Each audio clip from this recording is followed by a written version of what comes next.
Okay, everyone, here is an update on the severely matted and neglected Shih Tzu that I put on my TikTok a few months ago, and uh, a lot of people saw that and had a lot of questions.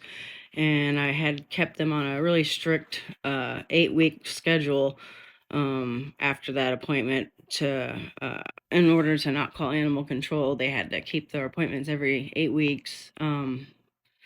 And they did that for, almost a year.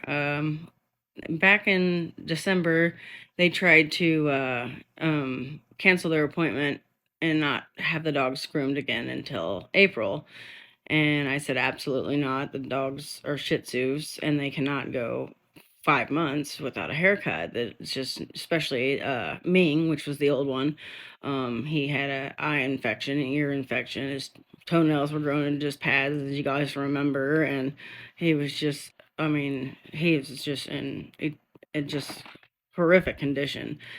Anyways, the last time I groomed him, he had a leaking abscess on his thigh, on his rear leg, one of his rear legs, and I cleaned him up and did the best I could and gave him the best groom I could and sent him back. And I told the owner at the time how bad it was and that he needed vet attention and booked my our next appointment for 8 weeks out. Well, and that was last week.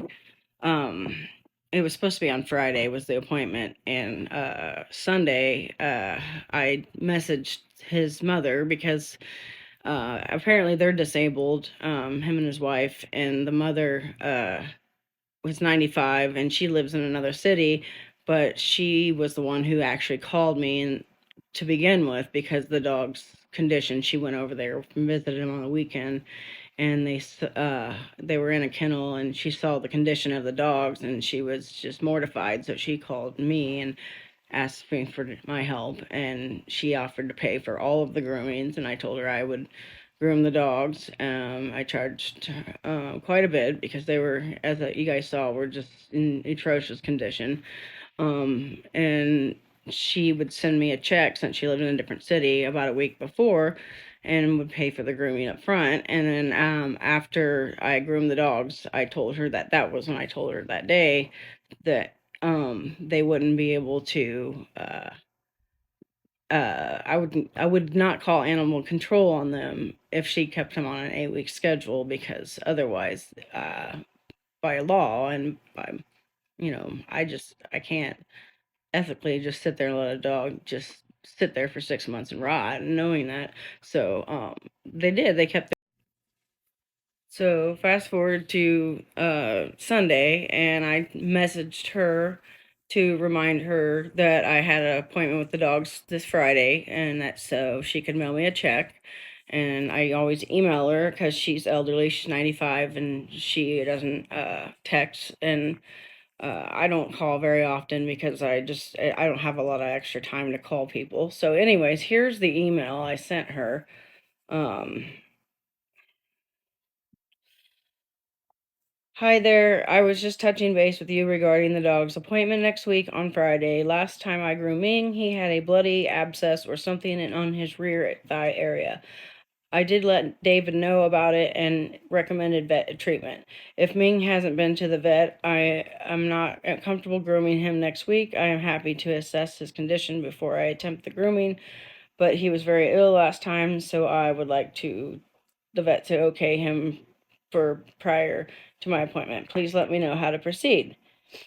Her response was, regarding your note, could we please talk on the phone this evening? I'm still having problems from my eye surgery. And then she gave me her number. And then I called her that evening, Sunday evening, and got back with her. Anyways, sorry, I'm losing track of thought.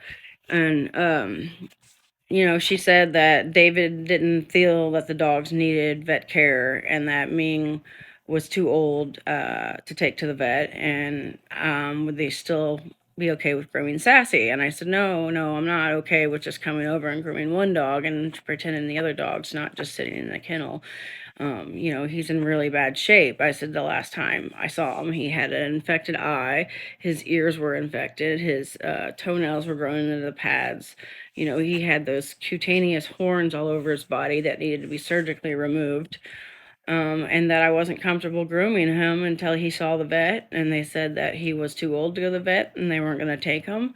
So I told him I would get back with them after I decided what I wanted to do and let them know. And I immediately got on the phone with the Belton Police Department and called Animal Control and sent an officer over there to the house and let them know the conditions. I told them I had plenty of videos and evidence and emails and messages regarding the situation and the condition of the dogs for the last year.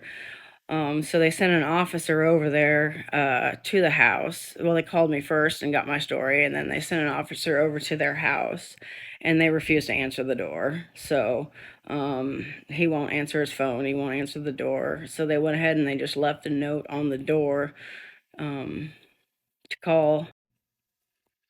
So they left a note on his door to call the police back and let them know that he's being noticed and they want to see the dog. So I don't know what's going on. I haven't heard anything since Monday.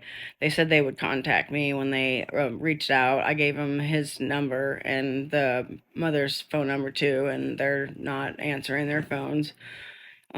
So sadly, what I think's happening right now is that poor little 17-year-old dog with numerous health conditions is sitting in a kennel just laying there waiting to die, I guess. I mean, I don't know what this guy's doing. I don't know why he thinks it's okay to leave a dog in a cage like that and just let it rot as opposed to taking it to the vet. It's just so it can get groomed. And if like you can't afford it, that's fine.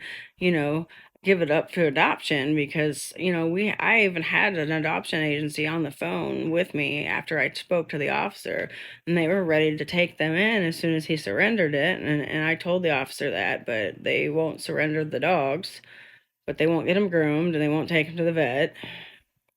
And worse, the thing is the poor dog is in such bad condition, he probably ended up would just have to be put to sleep.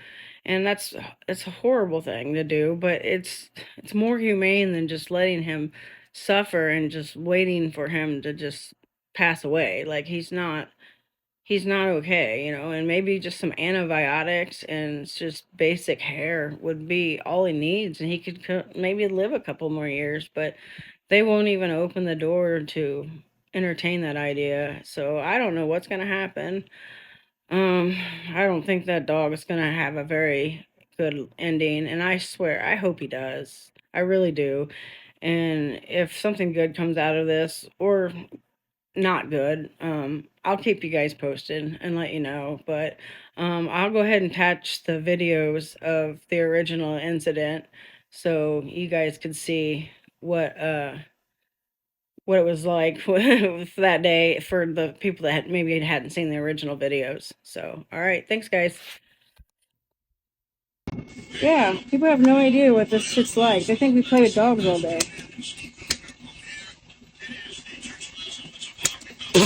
Right in the fucking mouth. Oh, that was disgusting. Guess it could have been anal glands. Okay, now I gotta find this fucking toe. Oh, gross, man.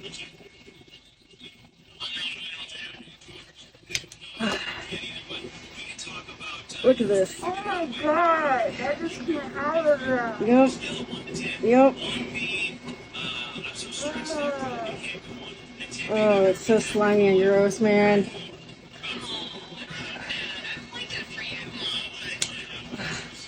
Well, he's gotta feel better, poor guy. Look at